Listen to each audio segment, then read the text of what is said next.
assim que vai ser agora, mamãe. As palavras da minha filha ainda ecoam na minha mente.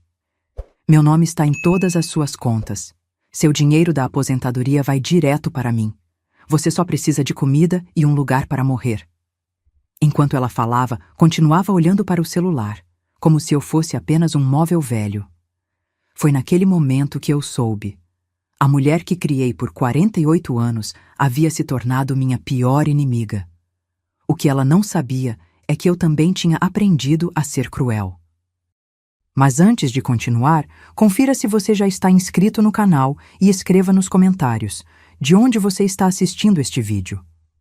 Adoramos saber até onde nossas histórias estão chegando. Meu nome é Joana, tenho 72 anos e até 6 meses atrás acreditava que o amor de uma filha era eterno. Como fui tola, era uma quarta-feira comum. Eu preparava o almoço na cozinha da casa onde moro há 4 décadas, a mesma casa que comprei com meu falecido marido Roberto, depois de anos economizando cada centavo. Minha filha Clara entrou sem bater, como sempre fazia. Ultimamente, suas visitas tinham um padrão. Ela aparecia, pegava algo da geladeira, fazia algum comentário sobre a bagunça, que não existia, e ia embora. Mas naquele dia foi diferente. Ela se sentou à mesa da cozinha, colocou uma pasta de documentos na minha frente e, sem levantar os olhos do celular, disse as palavras que mudaram tudo entre nós. É assim que vai ser agora, mamãe. Meu nome está em todas as suas contas. Seu dinheiro da aposentadoria vai direto para mim. Você só precisa de comida e um lugar para morrer. Parei de mexer a panela no fogão. O som da colher de pau batendo contra o alumínio ecoou pela cozinha silenciosa. Senti como se tivesse levado um tapa. Virei-me lentamente para olhá-la, mas ela continuava entretida no celular, como se tivesse comentado sobre o tempo e não anunciado que estava assumindo o controle da minha vida. Por que isso agora, Clara? Perguntei, mantendo a voz firme apesar do tremor que começava nas minhas mãos. Porque você já está velha, mãe. Não tem mais condições de cuidar do seu dinheiro. Você sempre compra coisas inúteis e eu preciso garantir que esse dinheiro seja bem administrado, para o seu próprio bem. Para o meu próprio bem. Aquelas palavras soavam como uma sentença de morte para minha independência. Voltei a mexer a sopa, tentando processar o que estava acontecendo. Clara tinha 48 anos e uma carreira bem-sucedida como advogada. Desde que seu marido Paulo a deixou por uma mulher mais jovem, há 5 anos, ela vinha mudando. Tornou-se amarga, controladora. Mas nunca imaginei que chegaria a este ponto. Tenho plena capacidade para administrar meu dinheiro, Clara. Sempre cuidei das minhas finanças, mesmo depois que seu pai morreu. Ela finalmente levantou os olhos do celular e me encarou com uma expressão que misturava impaciência e pena. Mamãe, já está decidido. Conversei com um médico e ele concorda que é o melhor.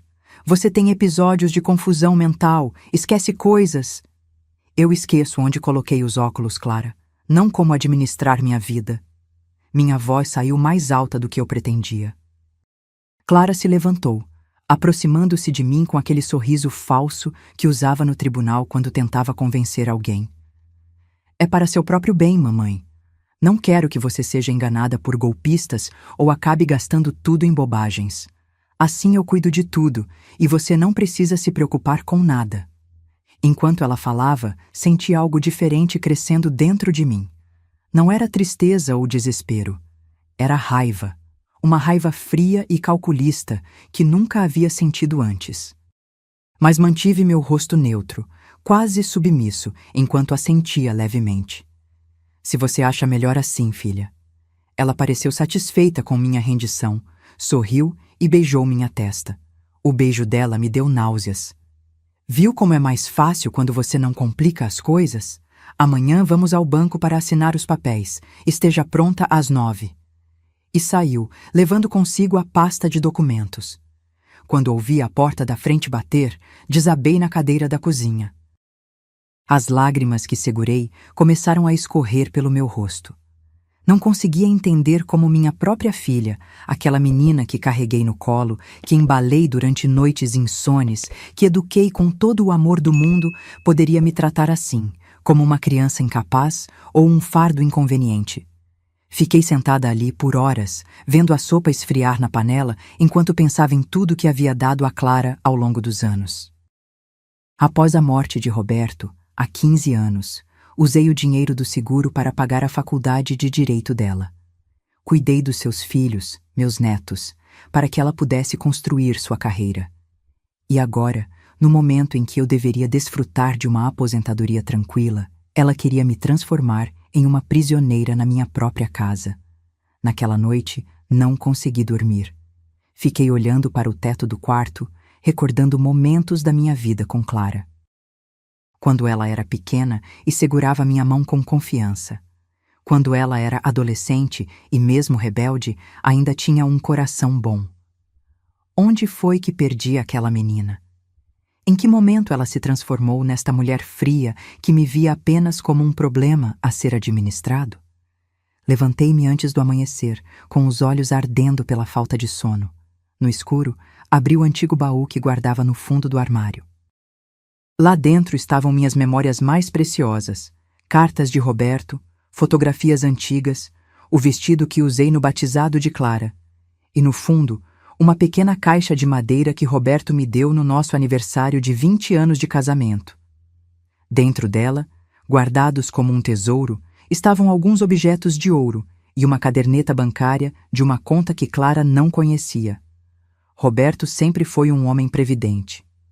Guarde isso para um dia de necessidade extrema, ele me disse ao me entregar a caixa. Nunca se sabe quando você precisará de um plano B. Nunca imaginei que esse dia chegaria pelas mãos da nossa própria filha. Fechei o baú e voltei para a cama, mas não para dormir. Minha mente trabalhava, calculando cada passo do que eu precisaria fazer. Se Clara queria guerra, ela teria. Mas seria uma guerra silenciosa, estratégica. Uma guerra que ela sequer saberia que estava travando até que fosse tarde demais. Quando o relógio marcou 7 horas, levantei-me e me preparei como se fosse um dia normal. Tomei meu café, arrumei-me com esmero, escolhendo um vestido simples mas elegante e meu colar de pérolas que Roberto me dera no nascimento de Clara. Uma lembrança silenciosa do que estávamos perdendo. Às 9 em ponto, a campainha tocou. Clara estava lá, pontual como um relógio suíço, com sua expressão eficiente e distante. Ao meu lado, ela parecia vir de outro mundo. Eu com meu vestido florido e cabelos grisalhos, ela com seu terno executivo impecável e cabelos tingidos. Pronta, mamãe. O carro está esperando. Peguei minha bolsa e sorri, um sorriso que não chegava aos olhos. Estou pronta, filha, mais pronta do que você imagina. Ela me olhou com uma leve desconfiança, mas logo voltou à sua expressão neutra. Enquanto caminhávamos até o carro, eu pensava que a batalha estava apenas começando. E eu, uma velha que ela julgava inofensiva, seria sua pior adversária. O banco estava cheio naquela manhã. Pessoas de todas as idades faziam fila nos caixas eletrônicos e aguardavam atendimento. Clara, usando sua postura intimidadora de advogada, dirigiu-se diretamente à mesa do gerente, contornando a fila de espera como se as regras não se aplicassem a ela. Bom dia! Tenho uma reunião agendada sobre as contas da minha mãe, disse ela, empurrando-me suavemente à frente, como se eu fosse um objeto a ser apresentado. O gerente, um homem de meia-idade com um sorriso ensaiado, nos recebeu e indicou as cadeiras. Seu nome era Augusto, segundo a plaquinha em sua mesa.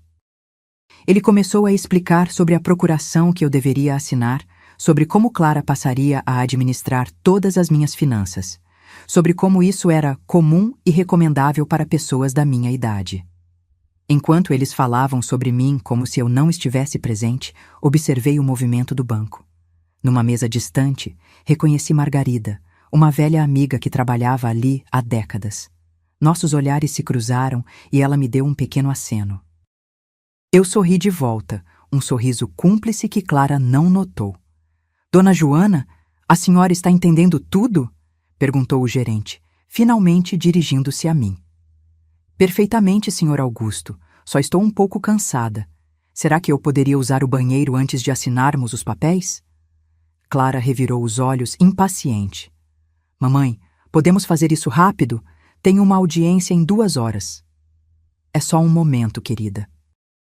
A não ser que queira me acompanhar ao banheiro também para garantir que eu faça tudo direito. Meu tom irônico a pegou de surpresa. Ela franziu a testa, mas assentiu. O gerente indicou onde ficava o banheiro.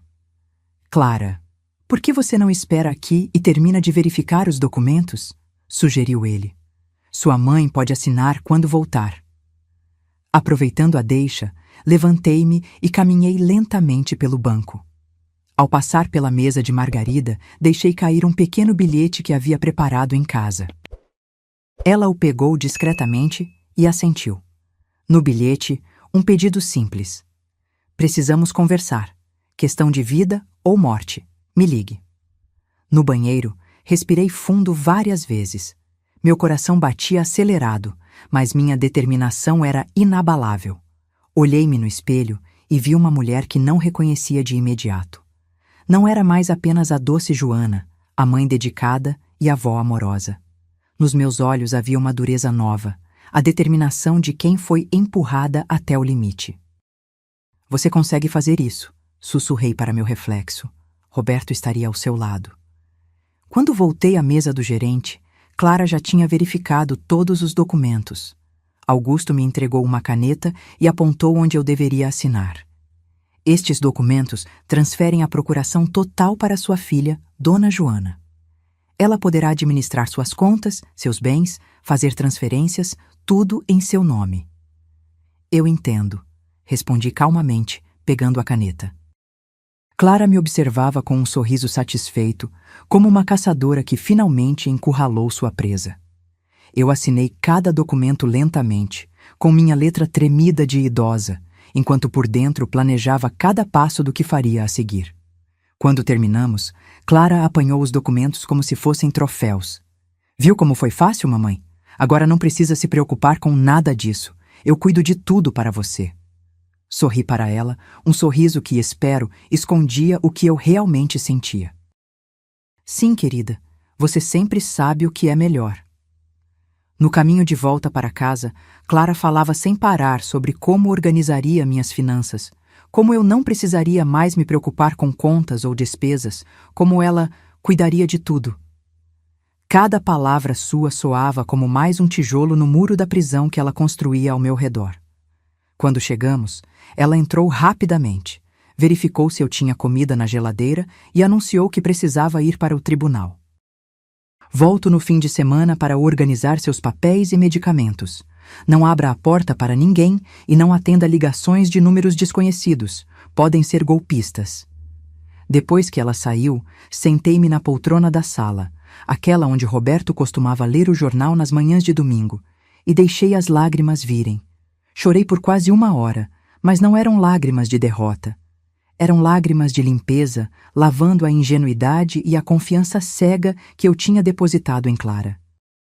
O telefone tocou às 3 da tarde. Era Margarida. Joana, o que está acontecendo? Seu bilhete me assustou. Por quase 1 hora, contei a ela tudo. Como Clara havia mudado nos últimos anos, tornando-se cada vez mais controladora. Como ela agora queria tomar conta de tudo, alegando que eu estava confusa e incapaz. Margarida ouviu em silêncio, interrompendo apenas para fazer perguntas pontuais. Isso é abuso financeiro, Joana. É um tipo de violência contra idosos que vemos com frequência no banco, infelizmente. Eu sei, respondi. Mas não vou permitir que continue. Preciso da sua ajuda. Margarida era mais do que uma funcionária do banco. Era uma amiga de décadas, alguém que conhecia minha família desde que Clara era criança. Se havia alguém em quem eu podia confiar neste momento, era ela. O que você tem em mente? Perguntou ela. Lembra daquela conta conjunta que Roberto abriu antes de morrer? Aqui está em nossos 2 nomes? Sim, claro. É uma conta antiga que quase não tem movimentação. Clara não sabe dela. Roberto sempre foi previdente, guardando para emergências. Acho que ele nunca imaginou que a emergência seria nossa própria filha, mas aqui estamos. Expliquei meu plano para Margarida. Era arriscado e exigiria tempo, mas era minha única chance de recuperar minha independência antes que Clara assumisse controle total da minha vida. Margarida hesitou inicialmente, preocupada com as implicações legais, mas acabou concordando. Se é isso que você quer, vou te ajudar. Mas temos que ser muito cuidadosas. Quando desligamos, senti uma centelha de esperança pela primeira vez em dias. O caminho seria difícil, mas eu não estava sozinha. Além de Margarida, tinha a lembrança de Roberto me guiando. Ele sempre dizia que eu era mais forte do que parecia. Estava na hora de provar que ele tinha razão.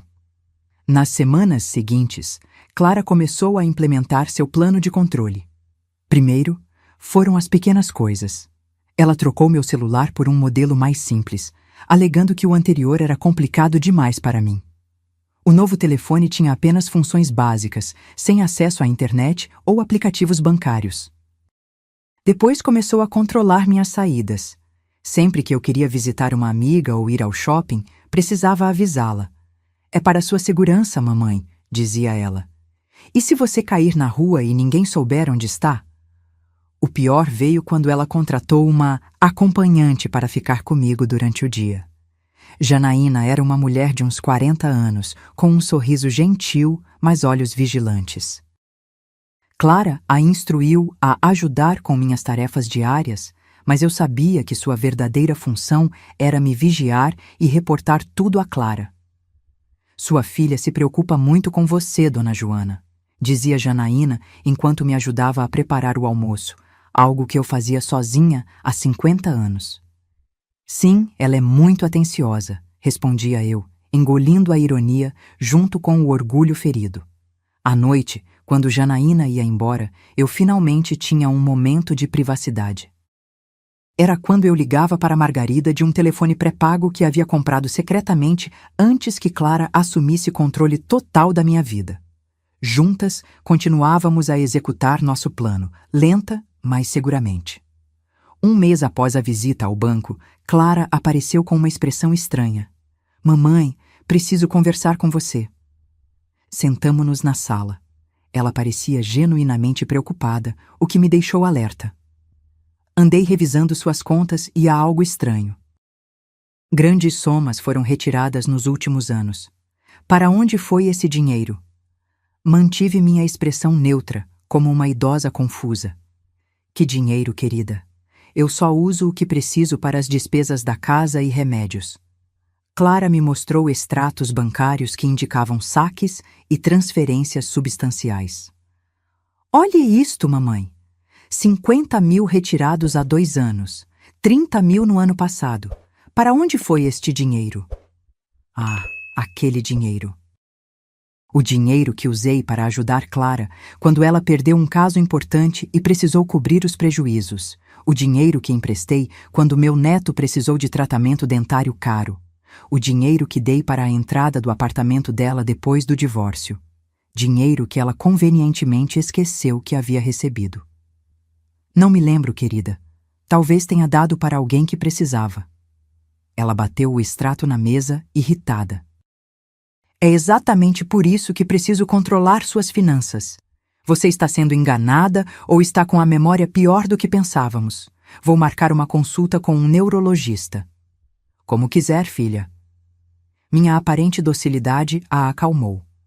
Clara guardou os extratos e mudou de assunto, falando sobre como meus netos estavam ocupados demais para me visitar, mas que talvez viessem no próximo feriado. Depois que ela foi embora, telefonei para Margarida. Ela está começando a desconfiar. Precisamos acelerar as coisas. No dia seguinte, enquanto Janaína assistia à sua novela favorita na sala, aproveitei para escapar para o quintal com a desculpa de regar as plantas. Lá, usei meu telefone secreto para falar com Margarida. Está tudo pronto, ela me informou. A conta está ativa e o dinheiro foi transferido conforme planejamos. Clara não tem como rastreá-lo agora. E a papelada da casa? Também está encaminhada. O advogado preparou tudo como você pediu. Senti uma mistura de alívio e tristeza. Era doloroso ter que me proteger da minha própria filha desta maneira, mas Clara não me deixara escolha. Obrigada, Margarida. Não sei o que faria sem você. Você faria a mesma coisa por mim, Joana. Amigos são para isso. Nos dias que se seguiram, notei Clara cada vez mais agitada. Ela aparecia sem avisar, vasculhava minhas gavetas quando achava que eu não estava olhando, verificava meu celular, o oficial, não o secreto, e questionava Janaína sobre minhas atividades diárias. Algo a estava incomodando, mas ela não revelava o quê. Eu suspeitava que ela havia descoberto que a conta conjunta com Roberto ainda existia, mas não conseguia acessá-la porque não tinha procuração para esta conta específica. Numa tarde chuvosa de sábado, Clara chegou com Paulo, seu ex-marido.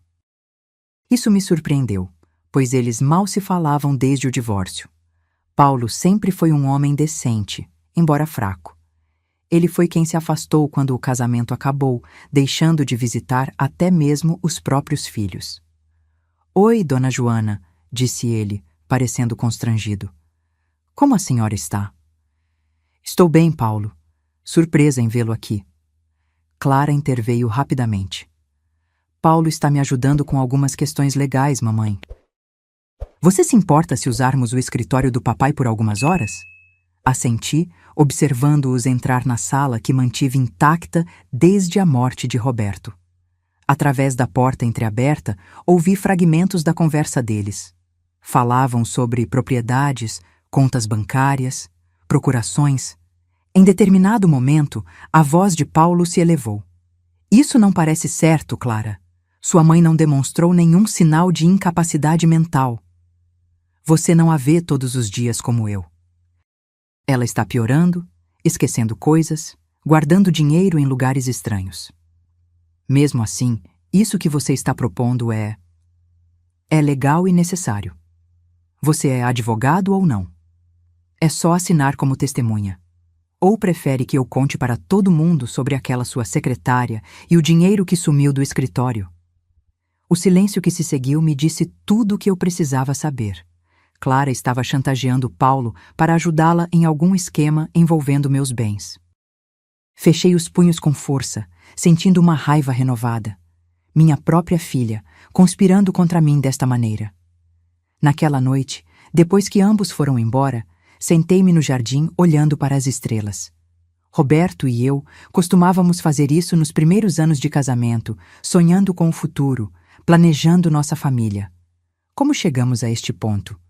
Onde foi que errei na criação de Clara para que ela se tornasse esta pessoa fria e calculista? Meu telefone secreto vibrou. Era Margarida. "Joana, tenho notícias. Clara esteve no banco hoje cedo, tentando obter informações sobre a conta conjunta sua e de Roberto. Felizmente, precisaria da sua presença ou uma procuração específica para esta conta, que ela não tem." O que ela queria saber? O saldo, movimentações recentes, tudo. Ela parecia muito determinada. Ela está atrás do dinheiro que não consegue controlar. Sim, e tem mais. Ela perguntou sobre a possibilidade de interdição judicial. Disse que você está com Alzheimer avançado e representa um perigo para si mesma. Senti um calafrio percorrer minha espinha. Interdição era algo sério. Significaria perder completamente meus direitos civis, ser legalmente considerada incapaz. Clara estava disposta a ir tão longe assim?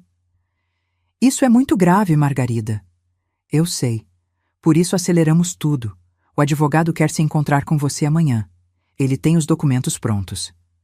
"Como farei para sair? Janaína está sempre comigo." "Ela não trabalha aos domingos, certo? Encontre uma desculpa para sair. Direi ao motorista para pegá-la na esquina." "Tudo bem, estarei pronta."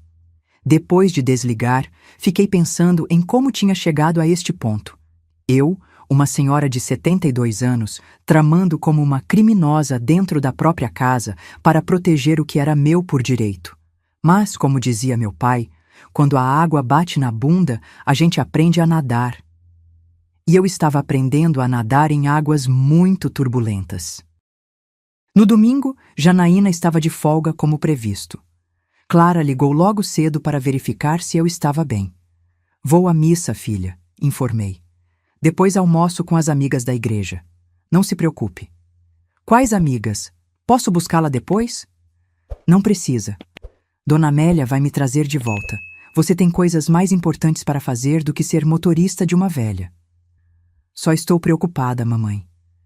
Eu sei, querida, mas estou bem. É só uma missa e um almoço. Ela hesitou, mas acabou concordando. Assim que desliguei, me arrumei com cuidado, escolhendo roupas que não chamassem atenção. Peguei minha bolsa de documentos, onde guardava a caderneta da conta conjunta e alguns papéis importantes que consegui esconder de Clara. Olhei uma última vez para a foto de Roberto na cômoda antes de sair.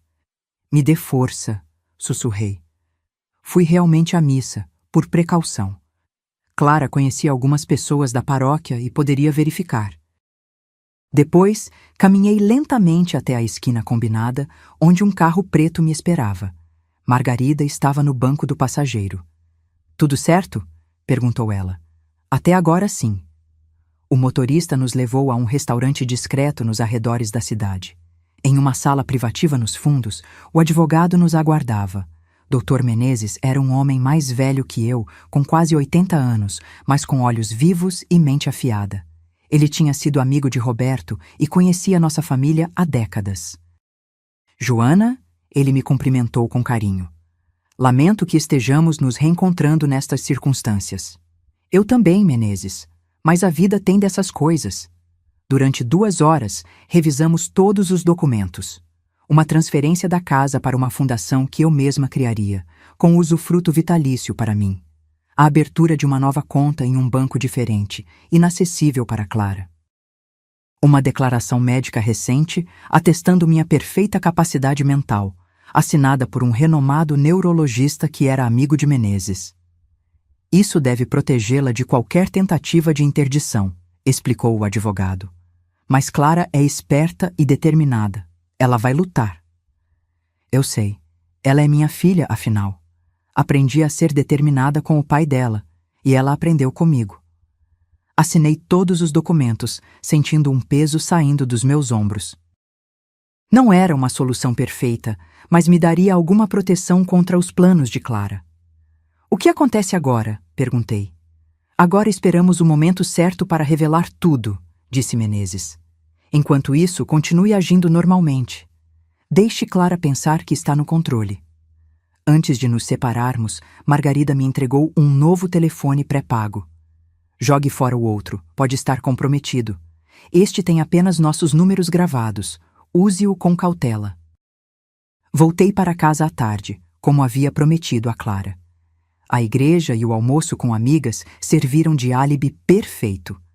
Mesmo assim, quando entrei em casa, encontrei Clara sentada na sala, esperando por mim. Como foi a missa, mamãe? Perguntou ela, com um tom falsamente casual. Ótima. O padre falou sobre honrar pai e mãe. Foi muito comovente. Vi um músculo se contrair no rosto dela, mas ela manteve o sorriso. E o almoço? Delicioso. Amélia fez aquele frango assado que você adorava quando criança. Lembra-se? Vagamente. Ela se levantou, aproximando-se de mim. Você parece cansada. Quer que eu prepare um chá? Não, obrigada. Vou descansar um pouco. Enquanto caminhava para meu quarto, senti os olhos dela me seguindo. Clara suspeitava de algo, eu podia sentir. Ela era inteligente demais para não perceber que havia algo acontecendo. A questão era: quanto tempo eu teria antes que ela descobrisse tudo? Os dias se passaram com uma tensão crescente entre nós. Clara aparecia sem avisar, verificava meus remédios, olhava através das minhas gavetas quando achava que eu não estava vendo. Janaína relatava todos os meus movimentos, todas as minhas ligações. Eu estava vivendo em uma prisão disfarçada de lar. Numa manhã de quinta-feira, acordei com a campainha tocando insistentemente. Eram apenas 7 horas.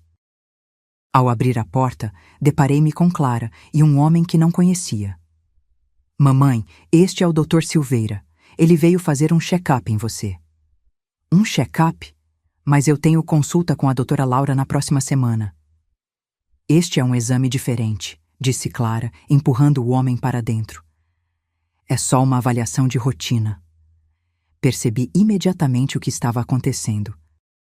Este não era um médico comum, era um perito contratado por Clara para avaliar minha capacidade mental, provavelmente parte do processo de interdição que Margarida havia mencionado.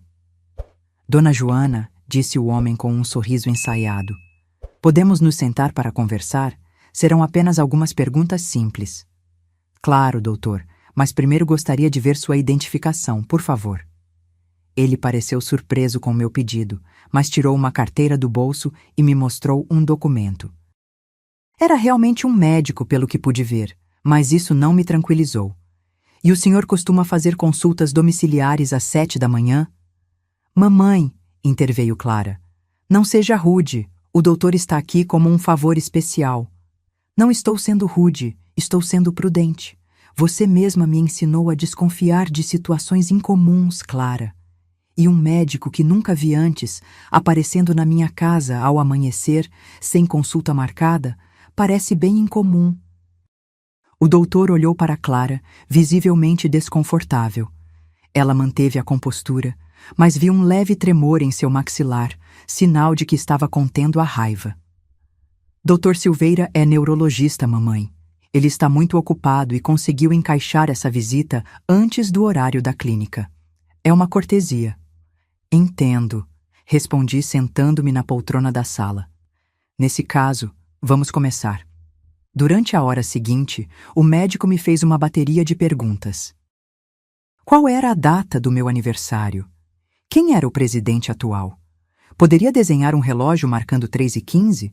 Conseguia lembrar 3 palavras que ele havia mencionado 5 minutos atrás? Eu respondia tudo com calma e precisão, vendo a frustração crescer no rosto de Clara. A senhora se lembra de quando seu marido faleceu? Perguntou o médico. 15 de junho de 2010. Era uma terça-feira chuvosa. Roberto teve um infarto enquanto cortava a grama do jardim. Virei-me para Clara. Você estava em um congresso em Brasília. Liguei várias vezes, mas só consegui falar com você no dia seguinte.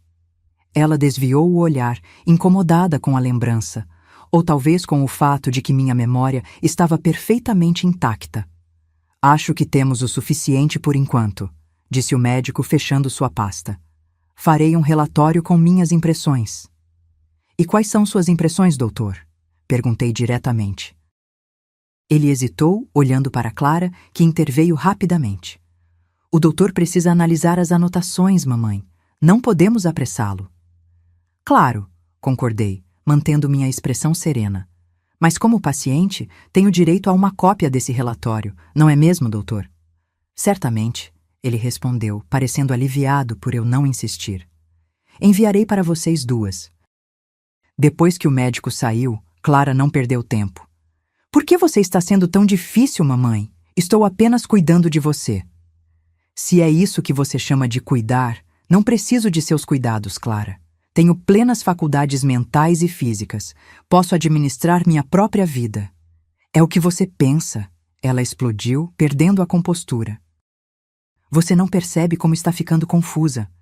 Guarda dinheiro em lugares estranhos, esquece de tomar remédios, tem conversas com o papai como se ele ainda estivesse vivo. Aquela última acusação me pegou de surpresa. Eu realmente falava com Roberto às vezes, como muitas viúvas fazem, mas nunca na frente de Clara ou de Janaína. Como você sabe disso? Perguntei, sentindo um arrepio percorrer minha espinha. Ela hesitou por um segundo, percebendo que havia se revelado. Janaína me conta tudo, respondeu finalmente. Ela te ouve falando sozinha à noite. Então vocês me espionam até quando estou no meu quarto? Que tipo de prisão é essa que você criou para mim, Clara? Não é uma prisão, é proteção. Você precisa aceitar que está envelhecendo e que não pode mais cuidar de si mesma. Levantei-me, sentindo uma onda de raiva que não experimentava há anos. Saia da minha casa. O quê? Ela perguntou, genuinamente surpresa. Você ouviu bem. Saia, agora. Esta ainda é minha casa. E você não é mais bem-vinda aqui. Clara me olhou como se eu tivesse enlouquecido. Você não pode estar falando sério.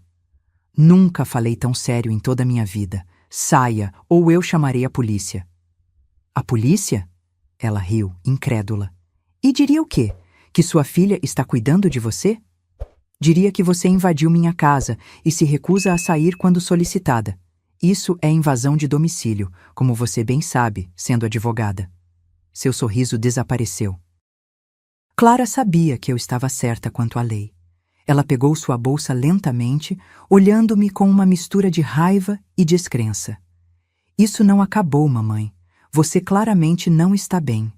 Voltarei com os papéis necessários. Faça o que achar melhor, respondi. Mas não se surpreenda se encontrar mais resistência do que esperava. Quando ela bateu a porta ao sair, senti minhas pernas fraquejarem. Sentei-me novamente, respirando fundo várias vezes. A adrenalina começava a passar, deixando-me exausta. Mas não havia tempo para descansar. Peguei meu telefone secreto e liguei para Margarida. Está começando, avisei. Clara trouxe um médico para me avaliar. Acho que ela vai tentar a interdição judicial nos próximos dias. Estava esperando isso, respondeu Margarida. Vou ligar para o Dr. Menezes imediatamente. Enquanto isso, reúna todos os documentos que conseguir encontrar. Contas pagas, correspondências, qualquer coisa que mostre que você está gerenciando sua vida perfeitamente. E se puder, escreva um diário detalhando suas atividades diárias. Isso será útil para mostrar sua lucidez. E Janaína? Dispense-a. Clara provavelmente a instruiu a espionar você. Se ela insistir em ficar, diga que vai chamar a polícia. Já fiz isso com Clara hoje, comentei, com um riso amargo. Parece que estou ameaçando toda a minha família com a polícia. Você está se defendendo, Joana. Não há nada de errado nisso. Depois que desligamos, comecei a reunir os documentos. Anos de recibos meticulosamente organizados, cadernetas bancárias, até mesmo um diário que mantinha desde a morte de Roberto. Cada página daquele caderno era um testemunho da minha lucidez, das minhas reflexões, dos meus pequenos e grandes momentos ao longo dos anos. Quando Janaína chegou, por volta das 9 horas, eu já estava preparada para a confrontação. Bom dia, dona Joana, disse ela com seu sorriso habitual. Como está se sentindo hoje? Melhor do que nunca, Janaína. E com uma clareza que não sentia há tempos. Ela me olhou com desconfiança. Que bom, trouxe frutas frescas para o café da manhã. Não precisava se incomodar, respondi. Na verdade, não precisará mais se incomodar com nada. Seus serviços não são mais necessários. Janaína congelou, as frutas ainda na sacola que segurava. Como assim? A doutora Clara não me disse nada sobre isso. Clara não decide mais quem trabalha na minha casa. Eu decido. E decidi que você não é mais bem-vinda aqui. Mas, dona Joana, a senhora precisa de ajuda. O que eu preciso é de privacidade. Sei que você tem relatado a Clara tudo o que faço e digo. Isso acaba hoje. Ela colocou a sacola na mesa, visivelmente nervosa. A doutora Clara só quer o seu bem. Ela me pediu para observá-la porque está preocupada. Sei exatamente o que Clara quer, e não é o meu bem. Agora, por favor, retire-se. Seu último pagamento será depositado normalmente. Não posso deixá-la sozinha. A doutora Clara... A doutora... Clara não é minha guardiã. Ainda não, acrescentei, com uma firmeza que surpreendeu a nós duas. Você vai sair por vontade própria ou devo chamar a polícia? Ela recuou, pegando sua bolsa. A senhora está cometendo um erro. Não está bem. Meu único erro foi confiar na minha filha cegamente. Não repetirei esse erro com você. Quando Janaína saiu, tranquei todas as portas e janelas. Não duvidava que Clara apareceria em questão de horas, furiosa por eu ter dispensado sua espiã. Mas eu precisava desse tempo sozinha para terminar de organizar meus documentos e me preparar para a batalha legal que estava por vir. Menos de 2 horas depois, o telefone tocou. Era Clara, como eu esperava. O que você fez, mamãe? Por que mandou Janaína embora? Porque não preciso de uma babá. muito menos de uma informante na minha própria casa. Ela estava lá para ajudar. Você não pode ficar sozinha. Fiquei sozinha nos 15 anos desde que seu pai morreu. E nos anos em que você estava ocupada demais com sua carreira para me visitar, sobrevivi muito bem. Isso foi antes. Agora você está... Estou como? Velha? Sim. Senil? Não. Ouvia respirar fundo do outro lado da linha, tentando se acalmar. Mamãe, isso não vai acabar bem. Você está sendo teimosa e só está piorando a situação. A situação que você criou, Clara. Você trouxe essa tempestade para nossas vidas. Eu vou até aí agora mesmo. Não venha. Não abrirei a porta. Você não pode se trancar assim. Posso e vou. Esta conversa acabou, Clara. Desliguei antes que ela pudesse responder. Imediatamente o telefone tocou novamente, mas não atendi. Depois de várias tentativas, ele finalmente parou. Olhei pela janela, meio esperando ver o carro de Clara estacionando a qualquer momento, mas a rua permaneceu tranquila. Aproveitei para ligar para meus netos. Lucas, de 22 anos, e Beatriz, de 20, estavam na faculdade em cidades diferentes e raramente os via. Clara sempre dizia que eles estavam ocupados demais para visitar a avó, mas eu suspeitava que ela os mantinha afastados deliberadamente. Primeiro, liguei para Lucas. Ele atendeu no terceiro toque, suando surpreso. Vovó? Tudo bem? Tudo ótimo, querido. Só estou com saudades. Como vai a faculdade? Vai bem. Aconteceu alguma coisa? A mamãe me disse que você não estava muito bem de saúde. Então era isso que Clara andava contando aos meus netos. Que eu estava doente, provavelmente senil, precisando de cuidados especiais. Estou perfeitamente saudável, Lucas. Sua mãe está... exagerando. Na verdade, estamos passando por um momento difícil, eu e ela. O que houve? Expliquei a situação da forma mais objetiva possível, sem vilificar Clara, mas deixando claro o que estava acontecendo. Lucas ficou em silêncio por um longo tempo. Isso é... difícil de acreditar, vovó. Mamãe sempre disse que estava cuidando de você. Eu sei que é difícil, querido. Não estou pedindo que escolha lados. Só queria que você soubesse a verdade, caso as coisas se compliquem. Você acha que vai a esse ponto? Um processo judicial, sério mesmo? Espero que não, mas conhecendo sua mãe, ela não vai desistir facilmente. Depois de desligar, liguei para Beatriz e tive uma conversa semelhante. Ela pareceu menos surpresa que Lucas, o que me intrigou. Já desconfiava de algo assim, confessou. Mamãe anda muito estranha ultimamente, falando sobre planos de venda da sua casa, sobre como vai simplificar sua vida. Nunca me soou certo. Então você acredita em mim? Claro que sim, vovó. E pode contar comigo para o que precisar. Aquelas palavras me trouxeram conforto. Pelo menos não estava completamente sozinha nesta batalha. Tinha Margarida, o Dr. Menezes e agora, talvez, meus netos. Era mais do que eu esperava. O resto do dia transcorreu com uma calma quase sinistra. Esperava que Clara aparecesse a qualquer momento, mas não houve sinal dela. No início da noite, quando estava preparando um chá, a campainha tocou.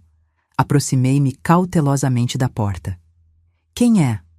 Sou eu, vovó, Beatriz. Surpresa, abri a porta.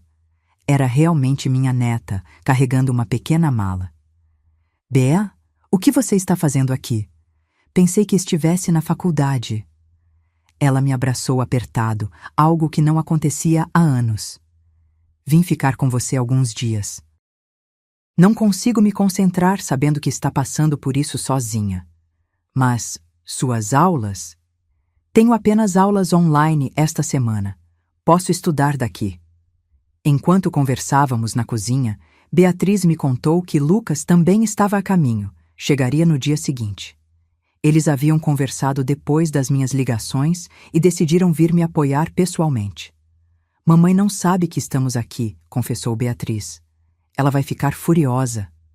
Deixe que fique, respondi, segurando suas mãos. Vocês são adultos agora. Podem tomar suas próprias decisões. Ela sempre nos afastou de você, sabia? Dizia que você era frágil, que ficava confusa com muita agitação. Acreditamos por muito tempo. E agora? Agora estou vendo com meus próprios olhos. Você está mais lúcida e forte do que muita gente jovem que conheço. Dormi melhor naquela noite, com Beatriz no quarto ao lado. A presença dela trouxe um conforto que eu não sentia há muito tempo. Mas sabia que a tempestade estava apenas começando. Clara não desistiria facilmente, especialmente agora que seus filhos estavam se rebelando contra ela. Na manhã seguinte, Lucas chegou como prometido. Mal tínhamos terminado o café da manhã quando a campainha tocou novamente. Desta vez era Clara, acompanhada de um oficial de justiça. "Bom dia, senhora", disse o homem formalmente. "Tenho uma notificação judicial para a senhora Joana Almeida." "Sou eu", respondi, pegando o envelope que ele me estendia. Clara parecia surpresa ao ver Beatriz e Lucas ali, mas rapidamente recuperou a compostura. "O que vocês estão fazendo aqui? Não deviam estar na faculdade?" "Viemos apoiar a vovó", respondeu Lucas, colocando-se ao meu lado. "Isso é ridículo. Sua avó precisa de cuidados profissionais, não de duas crianças brincando de enfermeiros." "Não somos mais crianças, mamãe", interveio Beatriz. "E a vovó não precisa de enfermeiros. Ela está perfeitamente bem." O oficial de justiça, claramente desconfortável com a discussão familiar, pigarreou. "Preciso que a senhora assine confirmando o recebimento", disse ele, estendendo-me um formulário. Assinei e ele se retirou rapidamente, ansioso para se afastar do drama familiar. Clara permaneceu na porta, olhando para nós três. "Isso é uma requisição para uma avaliação de capacidade mental", ela explicou, apontando para o envelope em minhas mãos. "O juiz marcou uma audiência para a próxima semana. Você será avaliada por peritos do tribunal." "Eu sei como funciona um processo de interdição, Clara. Trabalhei no sistema judiciário por 35 anos, lembra? Então sabe que isso é para o seu próprio bem." "É para o seu próprio bem, Clara. Para você controlar meu dinheiro e minha casa." Ela deu um passo à frente, mas Lucas e Beatriz se colocaram entre nós. "Acho melhor você ir embora agora, mamãe", disse Lucas com firmeza. "A vovó tem muito a organizar." Clara olhou para os filhos como se não os reconhecesse. "Vocês não entendem o que está acontecendo aqui. Ela manipulou vocês como sempre fez comigo." "A única manipuladora aqui é você", rebateu Beatriz. "E estamos começando a ver isso muito claramente. Vão se arrepender disso, todos vocês." E com essa ameaça velada, Clara deu meia volta e se dirigiu ao carro. Antes de entrar, olhou para mim uma última vez, um olhar tão carregado de ressentimento que me fez estremecer. Minha própria filha, me olhando como se eu fosse sua pior inimiga. Fechamos a porta e fomos para a sala, onde abri o envelope. Como Clara havia dito, era uma notificação para uma audiência de avaliação de capacidade mental, o primeiro passo para um processo de interdição. Clara estava alegando que eu sofria de demência avançada e não tinha mais condições de gerenciar minha vida e bens. "Isso é absurdo", exclamou Beatriz ao ler o documento. "Como ela pode mentir assim?" "Sua mãe está determinada", respondi, dobrando o papel e guardando-o de volta no envelope. "Ela sempre foi assim, desde criança. Quando quer algo, não mede esforços para conseguir." "Mas por que agora?" perguntou Lucas. "Por que de repente ela decidiu que precisa controlar sua vida?" Suspirei, olhando para meus netos. Eles mereciam saber a verdade completa. "Acho que foi o divórcio", respondi. "Depois que seu pai a deixou, ela mudou. Tornou-se mais amarga, mais controladora. E há a questão financeira, claro." "Que questão financeira?" "Sua mãe não é tão bem-sucedida quanto parece. Soube por amigos em comum que ela tem dívidas consideráveis. A casa dela está hipotecada, há empréstimos não pagos. E ela sabe que tenho algumas economias. Não é uma fortuna, mas é o suficiente para resolver os problemas dela." Lucas e Beatriz trocaram olhares chocados. Claramente, eles não sabiam nada sobre os problemas financeiros da mãe. Além disso, continuei, Clara sempre teve uma relação complicada comigo. Seu pai, meu Roberto, era um homem firme, às vezes até severo. Clara nunca o perdoou por algumas coisas do passado e acho que ela me culpa por não tê-lo controlado melhor. Isso não justifica o que ela está fazendo, protestou Beatriz. Não, não justifica, mas ajuda a entender. Naquela tarde, liguei para o doutor Menezes e lhe contei sobre a notificação judicial. Ele não pareceu surpreso. Já esperávamos isso. A boa notícia é que estamos preparados. A transferência dos bens para a fundação já está quase concluída e temos todos os documentos médicos que atestam sua capacidade. Clara vai enfrentar mais resistência do que imagina. E se o juiz decidir a favor dela? Mesmo nesse cenário improvável, os bens já estarão protegidos. Ela poderá ser sua curadora legal, mas não terá acesso ao dinheiro ou à casa. No máximo, poderá gerenciar sua aposentadoria mensal. Essa informação me trouxe algum alívio, mas ainda havia uma tristeza profunda em meu coração. Não era assim que eu imaginava passar meus anos de velhice, lutando contra minha própria filha, escondendo bens, preparando-me para batalhas judiciais. Onde foi que tudo deu errado entre nós? Os dias seguintes foram um turbilhão de atividades. Lucas e Beatriz permaneceram comigo, ajudando a organizar documentos, acompanhando-me em consultas médicas para obter laudos adicionais, falando com antigos colegas meus que poderiam testemunhar sobre minha lucidez. Margarida vinha quase diariamente, trazendo atualizações sobre o andamento dos processos bancários e imobiliários. Clara tentou várias vezes entrar em contato com os filhos, alternando entre súplicas e ameaças. Ela está manipulando vocês, dizia nas mensagens. Vocês não conhecem o lado dela da história. Eles respondiam educadamente, mas se mantinham firmes ao meu lado. Na noite anterior à audiência, sentei-me no jardim com Lucas e Beatriz. O céu estava estrelado e o aroma das damas da noite preenchia o ar. Roberto havia plantado aquelas flores quando nos mudamos para a casa. Para que você sempre tenha estrelas ao seu alcance, ele dizia. Agora suas flores pareciam me dar força para o que estava por vir. Estou orgulhosa de vocês dois, disse aos meus netos. Não é fácil o que estão fazendo. Estamos apenas fazendo o que é certo, respondeu Lucas. Mesmo assim, sei que é difícil ir contra a própria mãe. Nunca quis colocá-los nessa posição. Você não nos colocou em lugar nenhum, vovó, disse Beatriz, segurando minha mão. Foi mamãe quem criou essa situação. E estamos aqui porque queremos, porque te amamos. Aquelas palavras tocaram meu coração. Apesar de todo o sofrimento, havia algo de bom vindo dessa situação, a reaproximação com meus netos. Por anos, Clara havia criado uma distância entre nós, alimentando-os com histórias sobre minha suposta fragilidade e confusão mental.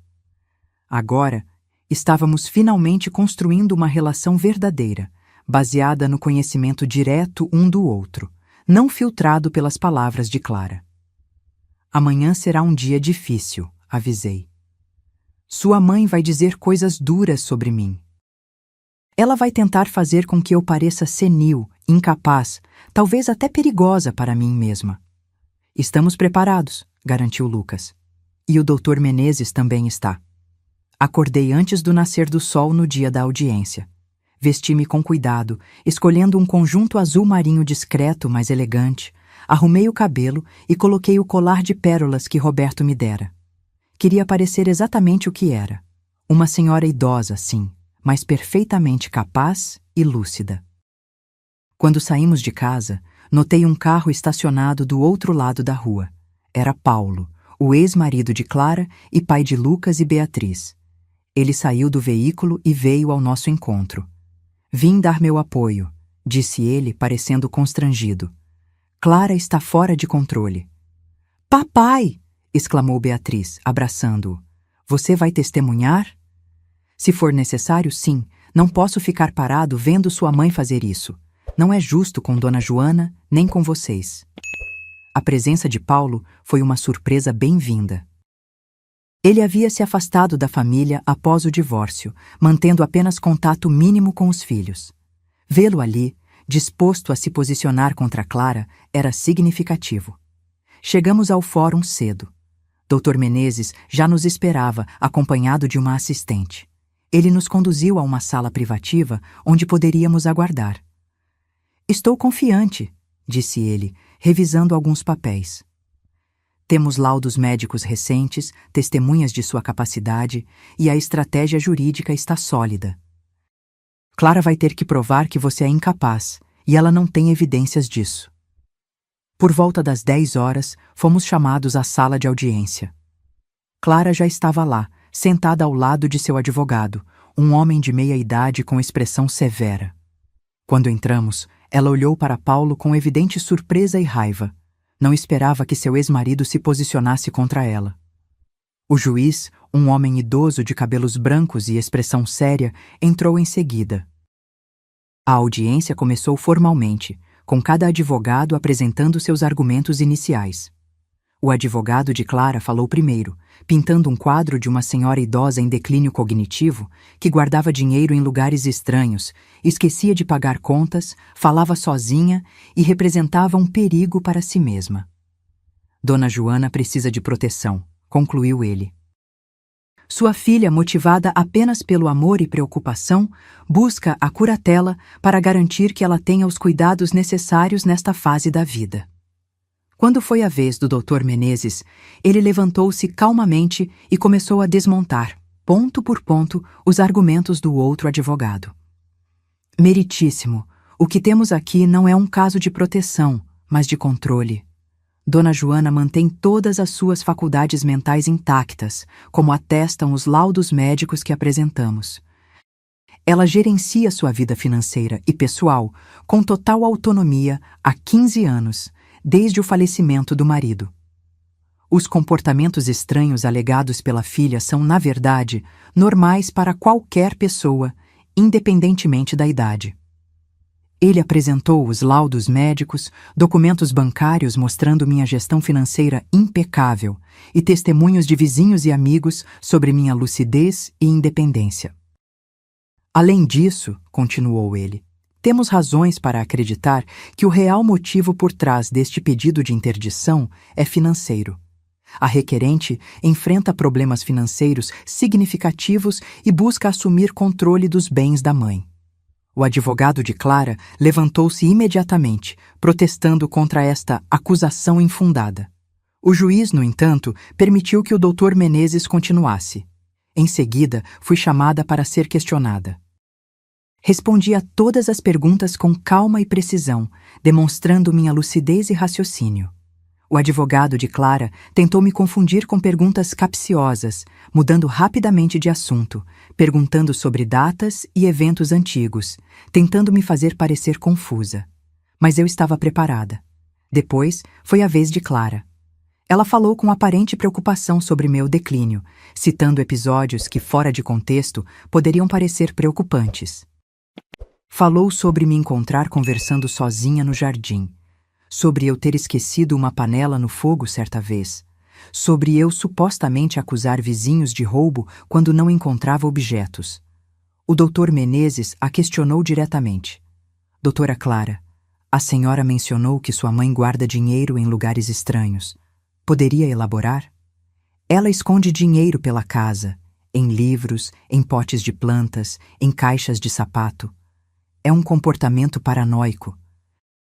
E a senhora já considerou que isso pode ser simplesmente uma preferência pessoal? Muitas pessoas de todas as idades preferem manter dinheiro em casa. Não é normal esconder dinheiro pela casa. E o que a senhora fez quando encontrou este dinheiro? Clara hesitou, percebendo a armadilha. Eu guardei para ela. Guardou onde exatamente? Na minha conta, para a segurança. Sem informar sua mãe, ela não entenderia. Então a senhora pegou o dinheiro que pertence à sua mãe, transferiu para sua própria conta, sem o conhecimento ou consentimento dela, e agora alega que isso foi para o bem dela? O advogado de Clara interveio, mas o dano já estava feito. O juiz observava com interesse crescente. Em seguida, Paulo, Lucas e Beatriz testemunharam, cada um falando sobre suas observações recentes da minha capacidade mental e bem-estar, e sobre o comportamento controlador de Clara.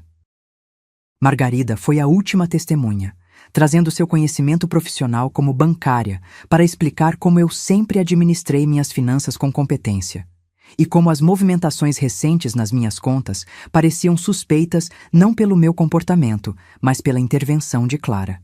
Ao final da audiência, o juiz anunciou que tomaria sua decisão nos próximos dias, após analisar todos os documentos e depoimentos. Saímos do fórum exaustos, mas com uma sensação cautelosa de otimismo. Acho que foi bem, comentou o Dr. Menezes. O juiz parecia cético quanto às alegações de Clara. Clara saiu rapidamente sem falar conosco. Seu advogado a seguiu, parecendo preocupado. Algo no comportamento dela durante a audiência me incomodava. Ela parecia estranhamente confiante, mesmo quando as coisas não estavam indo a seu favor. Como se tivesse um as na manga que ainda não havia mostrado. Essa sensação se confirmou 2 dias depois, quando recebemos um telefonema do Dr. Menezes. Clara entrou com um novo pedido, informou ele, soando preocupado. Ela está alegando agora que você está sendo manipulada por terceiros, especificamente por Margarida e por mim, para esconder bens e prejudicá-la. Ela conseguiu uma ordem judicial para investigar a conta conjunta que você tinha com Roberto. Como ela descobriu sobre a conta? Não sei, mas isso complica as coisas.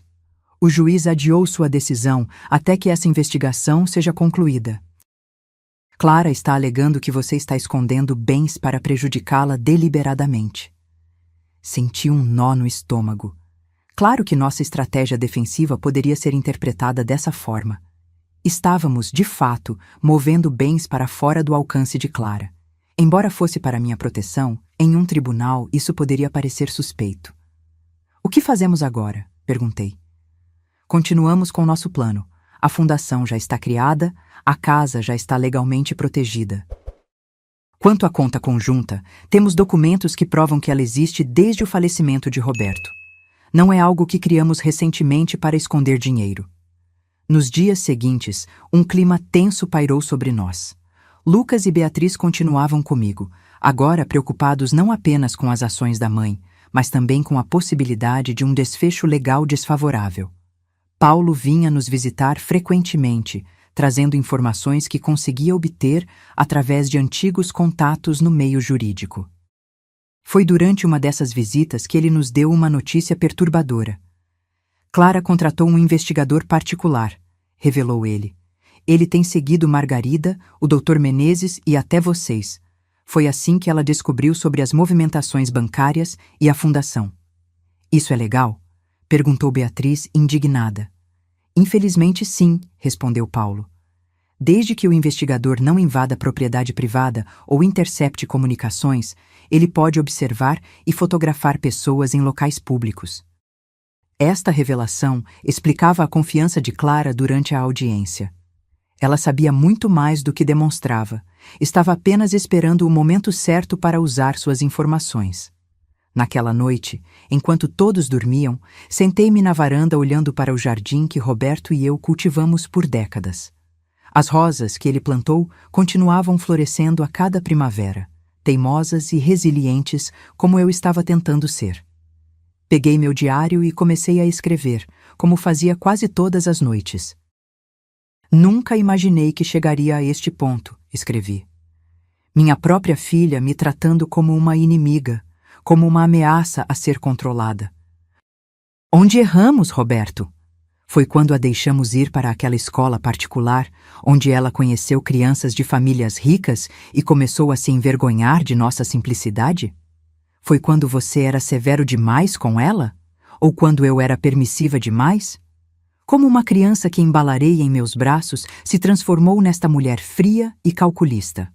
As lágrimas caíam sobre o papel enquanto eu escrevia, manchando a tinta. Não chorava apenas pela situação atual, mas por tudo que havíamos perdido, por todos os anos em que poderíamos ter sido uma família unida, mas que foram desperdiçados em ressentimentos silenciosos e expectativas não atendidas. Uma semana depois, recebemos a notícia que temíamos. O juiz havia decidido adiar sua decisão final sobre a interdição, mas havia concedido a Clara uma curatela temporária, limitada apenas às questões financeiras. Isso significava que, por pelo menos 90 dias, ela teria acesso às minhas contas bancárias e poderia gerenciar minha aposentadoria. Isso é um retrocesso, admitiu o Dr. Menezes quando nos reunimos para discutir a decisão. Mas não é o fim. A curatela é temporária e limitada. Clara não pode vender a casa ou tomar decisões sobre sua saúde ou estilo de vida. E a fundação já está estabelecida. A casa já está protegida. E quanto à conta conjunta? Perguntei. O juiz ordenou um congelamento temporário até que seja verificada a origem do dinheiro e a legitimidade da conta. Clara está alegando que você criou essa conta recentemente com a ajuda de Margarida para esconder bens. Isso é absurdo! A conta existe há 15 anos. Sabemos disso e vamos provar, mas vai levar tempo. Enquanto processávamos essas informações, o telefone tocou. Era Lucas, que havia saído para comprar mantimentos. Vovó, disse ele, soando agitado. Estou voltando para casa agora. Encontrei a mamãe no supermercado. O que aconteceu? Ela não está bem. Estava gritando comigo no meio do supermercado, dizendo que eu a traí, que estou conspirando contra ela. As pessoas estavam olhando. Foi horrível. Você está bem? Ela te machucou? Não fisicamente, mas ela está diferente. Nunca a vi assim antes. Quando Lucas voltou, contou mais detalhes. Clara parecia descontrolada, com olheiras profundas, falando rapidamente e de forma desconectada. Ela acusava Lucas de fazer parte de uma conspiração contra ela, dizia que todos estavam roubando o que era dela por direito, incluindo o marido, os filhos e agora a própria mãe. Acho que ela não está bem, vovó, concluiu Lucas visivelmente abalado. Não é só maldade ou ganância, parece algo pior. A descrição de Lucas acendeu um alerta em minha mente. Comecei a juntar os fragmentos. O comportamento cada vez mais paranoico de Clara, sua obsessão crescente com dinheiro e controle, sua convicção inabalável de que todos estavam contra ela. Não era apenas ambição ou ressentimento. Havia algo mais acontecendo. Paulo, chamei meu ex-genro que ainda estava conosco. Clara tem se consultado com algum médico? Tomado alguma medicação? Ele franziu a testa pensativo. Não que eu saiba. Por quê? Porque isso que Lucas está descrevendo não parece normal. Nem mesmo para alguém ganancioso ou rancoroso. Parece algo clínico. Paulo ficou em silêncio por um momento, como se algo tivesse acabado de fazer sentido para ele. Agora que você menciona, a mãe dela, sua sogra, teve problemas psiquiátricos, não é?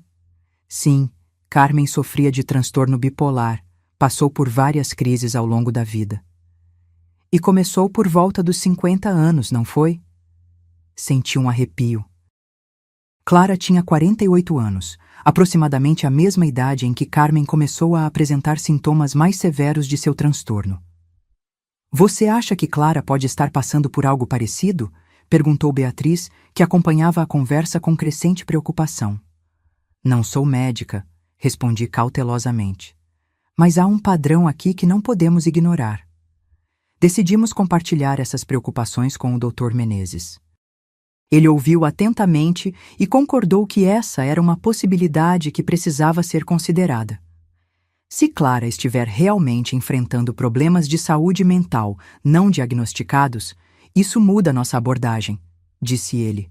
Não seria mais apenas uma questão legal, mas também médica. Como procedemos? Precisamos de mais informações, mais evidências desse comportamento errático.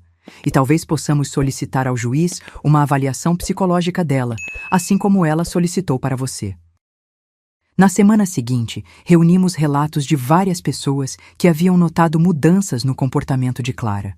Sua secretária no escritório de advocacia mencionou como ela havia se tornado obsessiva com pequenos detalhes, acusando colegas de roubarem suas ideias ou sabotarem seus casos. Um vizinho relatou um episódio em que Clara apareceu em sua porta às 3 da manhã, acusando-o de espioná-la através da janela. Paulo revelou que ela havia começado a fazer gastos extravagantes e impulsivos nos meses antes de nosso confronto, comprando joias caras e considerando a aquisição de um carro de luxo, apesar de suas dificuldades financeiras. Tudo apontava para um quadro preocupante. Clara não estava apenas sendo gananciosa ou controladora. Ela estava potencialmente sofrendo de um transtorno não tratado que afetava seu julgamento e comportamento. Com essas evidências, o Dr. Menezes entrou com uma petição solicitando que o juiz ordenasse uma avaliação psicológica de Clara antes de tomar qualquer decisão final sobre a curatela. Argumentou que, se havia preocupações sobre a minha capacidade mental, o mesmo escrutínio deveria ser aplicado a quem buscava ser meu curador. A resposta de Clara foi rápida e furiosa. Ela acusou-nos de tentarmos patologizá-la para escapar da justiça, de inventarmos histórias sobre sua saúde mental para distrair o tribunal de minha suposta incapacidade. Seu advogado entrou com uma moção para bloquear o pedido de avaliação, chamando-o de tática dilatória e difamatória. O juiz, no entanto, considerou nosso pedido razoável. Em sua decisão, ele escreveu: se o tribunal está avaliando a capacidade mental da senhora Joana para determinar se ela necessita de um curador, é apenas justo e prudente avaliar também a capacidade da potencial curadora para assumir essa responsabilidade. Clara foi ordenada a se submeter a uma avaliação com um psiquiatra forense em 2 semanas. Ela tentou adiar, argumentando que estava ocupada com casos importantes, mas o juiz foi inflexível. A avaliação aconteceria ou o caso seria encerrado em meu favor. Enquanto aguardávamos, mantinha-me ocupada no jardim, cuidando das plantas que Roberto tanto amava. Era minha forma de meditação, de manter a sanidade em meio ao turbilhão que nossa vida havia se tornado. Lucas e Beatriz revezavam-se entre ficar comigo e retornar aos estudos. Paulo aparecia regularmente, trazendo notícias e oferecendo apoio. Margarida vinha quase diariamente, não apenas para tratar de assuntos bancários, mas também como a amiga leal que sempre foi. Foi durante uma dessas tardes no jardim que recebi uma visita inesperada. Clara apareceu sozinha, sem seu habitual ar de superioridade. Parecia cansada, quase frágil. "Mamãe", chamou ela do portão. "Podemos conversar?" Hesitei, olhando para a casa onde Lucas estava. Ele apareceu na porta, alertado pela voz da mãe. "Está tudo bem", assegurei a ele. "Vou falar com ela aqui no jardim." Clara entrou lentamente, observando as rosas que estavam começando a florescer. Sentou-se no banco de pedra ao lado do canteiro, o mesmo banco onde Roberto costumava descansar depois de cuidar do jardim. "Estão bonitas", comentou ela, apontando para as flores. "Papai ficaria orgulhoso." Não respondi imediatamente, surpresa com a referência a Roberto. Clara raramente falava dele desde sua morte. "Sim, ele amava essas rosas", disse finalmente. "Dizia que eram teimosas como eu." Um pequeno sorriso surgiu no rosto dela, logo substituído por uma expressão séria. "Mamãe, eu não sei o que está acontecendo comigo." A vulnerabilidade em sua voz me pegou de surpresa. Por um momento, vi nela a menina que costumava correr para meus braços quando tinha um pesadelo, não a mulher fria que havia tentado tomar controle da minha vida. "O que você quer dizer, Clara?" "Eu tenho esses momentos, onde tudo parece tão claro, tão óbvio. Como se eu pudesse ver as conexões que ninguém mais vê. E então tudo fica confuso, caótico. Fico com raiva, paranoica, vejo inimigos em todos os lugares." Ela falava rapidamente, as palavras saindo quase sem respiração. "Eu realmente acreditava que estava ajudando você, que você precisava de proteção, que estava confusa, mas agora não tenho certeza do que é real e do que não é." Senti meu coração se apertar. Era doloroso ver minha filha assim, vulnerável e assustada. Apesar de tudo que ela havia feito, de todas as acusações e manipulações, ela ainda era minha filha, a menina que eu carreguei no ventre, que ensinei a andar e falar. Clara, disse suavemente, sentando-me ao seu lado. Você se lembra da sua avó, Carmen? Ela assentiu lentamente. Lembro de como ela mudava. Às vezes estava tão animada, falando sem parar, fazendo planos grandiosos. Outras vezes, ficava na cama por dias, mal conseguia levantar. Ela tinha transtorno bipolar, expliquei. E nunca aceitou totalmente o tratamento. Achava que os médicos estavam conspirando contra ela, que a medicação era veneno. Clara me olhou, uma compreensão dolorosa surgindo em seus olhos. Você acha que eu... Acho que você deveria conversar com um médico, querida. Não por causa do processo, não por minha causa, mas por você mesma. Ela baixou o olhar, as mãos tremendo levemente. Tenho medo, confessou em um sussurro quase inaudível. Eu sei, é assustador, mas você não está sozinha. Nunca esteve. Naquele momento, algo mudou entre nós.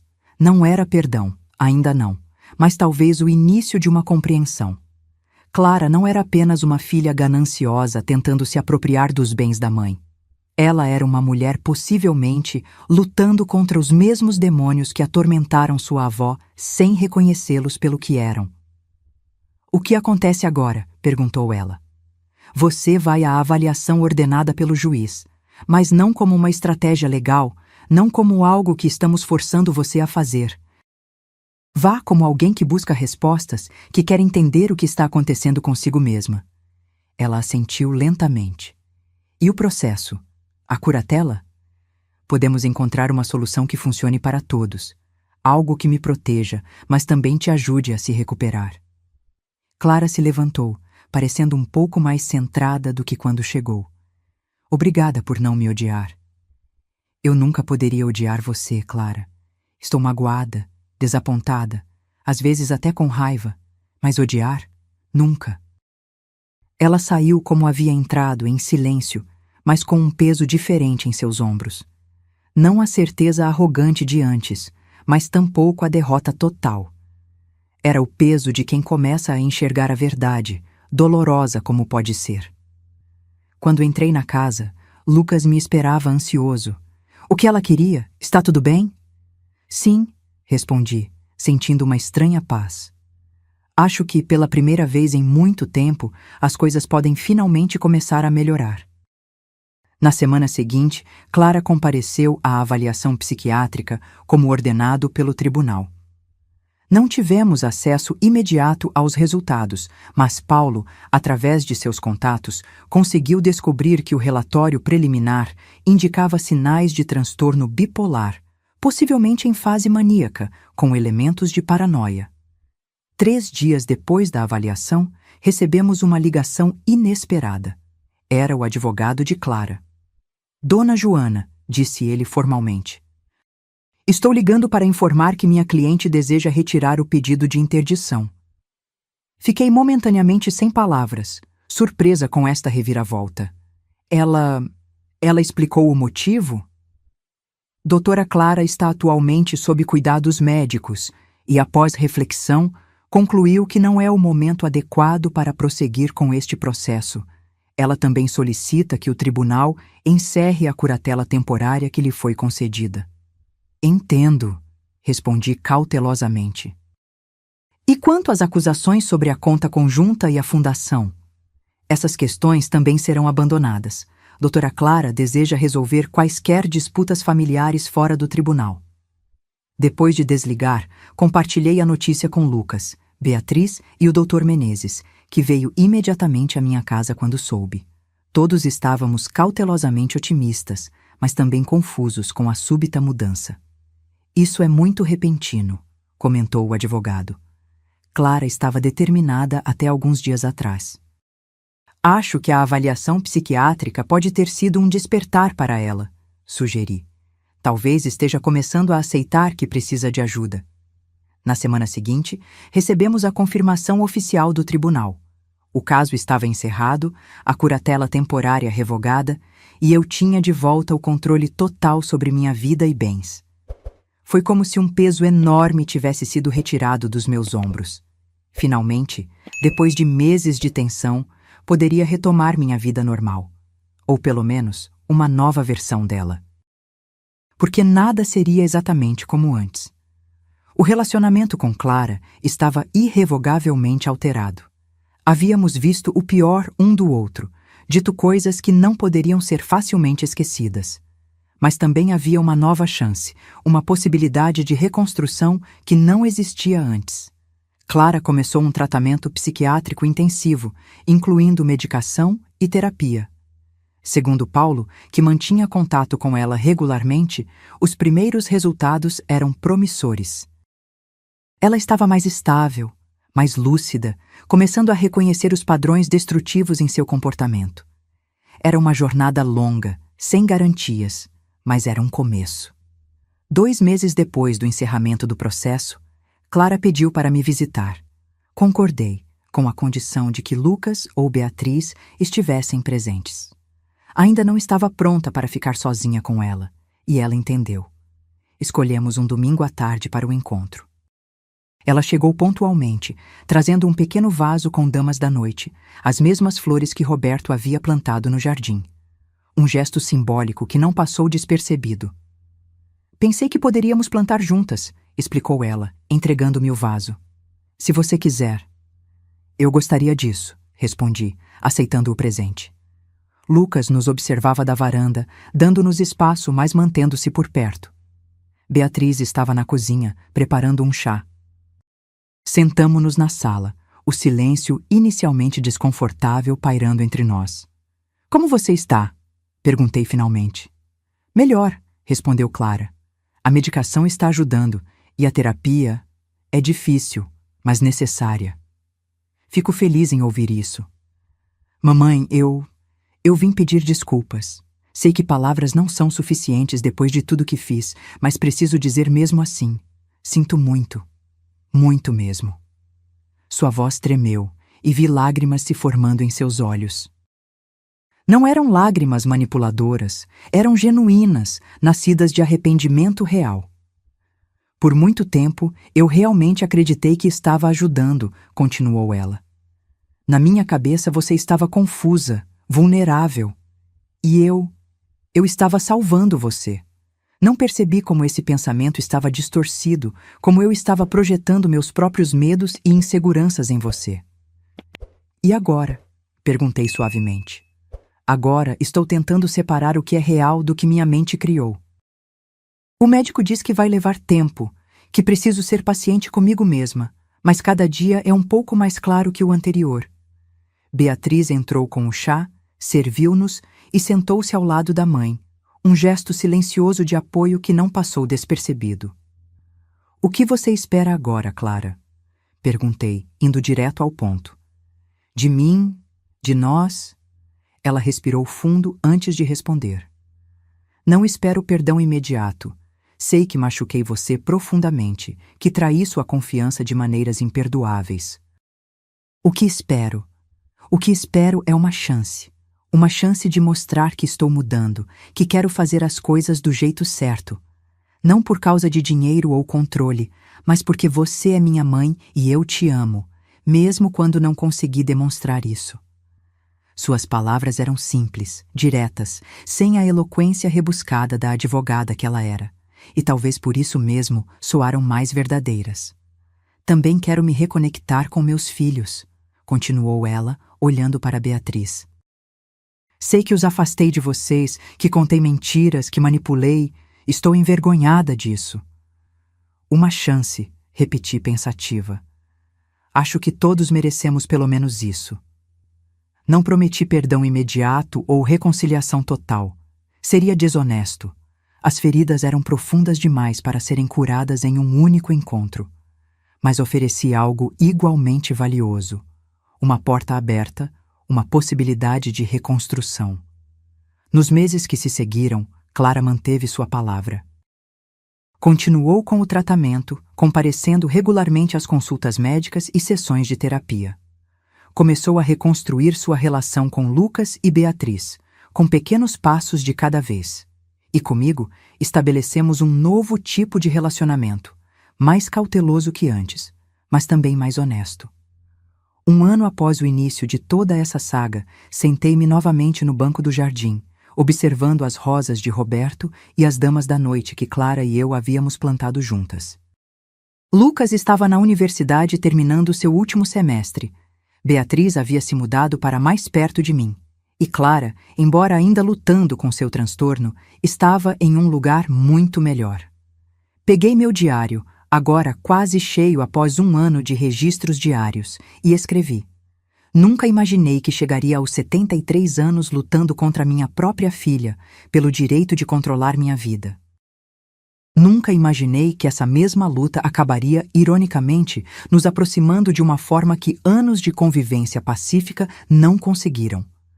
Há cicatrizes que permanecerão para sempre, lembranças dolorosas que nunca desaparecerão completamente. Mas também há uma força nova em mim, uma certeza de quem sou e do que sou capaz, que talvez nunca tivesse descoberto sem essa provação. E há uma compreensão mais profunda da fragilidade humana, de como nossas mentes podem nos trair, de como as pessoas que amamos podem nos ferir precisamente porque as amamos. Clara não era um monstro. Era uma filha doente que precisava de ajuda, tanto quanto eu precisava de proteção contra ela. Roberto sempre dizia que a vida raramente nos dá respostas simples. Ele estava certo, como sempre. Não há vilões ou heróis nesta história, apenas pessoas imperfeitas tentando fazer o melhor que podem com as cartas que receberam. E talvez seja isso que significa envelhecer com sabedoria. Entender que a vida não é preto e branco, que até nos momentos mais sombrios há nuances, há aprendizado, há possibilidade de recomeço. Fechei o diário e olhei para o céu que começava a escurecer. As primeiras estrelas apareciam, as mesmas que Roberto e eu costumávamos observar juntos. Em algum lugar, imaginei, ele estava sorrindo, satisfeito por sua família ter encontrado, finalmente, um caminho de volta um para o outro. A campainha tocou. Era Clara, chegando para nosso jantar semanal. Levantei-me, guardei o diário e caminhei para dentro, pronta para mais um pequeno passo em nossa jornada de reconciliação. Agora, se você gostou dessa história, clica em S inscrever e me diz nos comentários qual parte te deixou de queixo caído. Ah, e não esqueça de se tornar membro para ter acesso a vídeos exclusivos que não posto aqui. Te espero lá.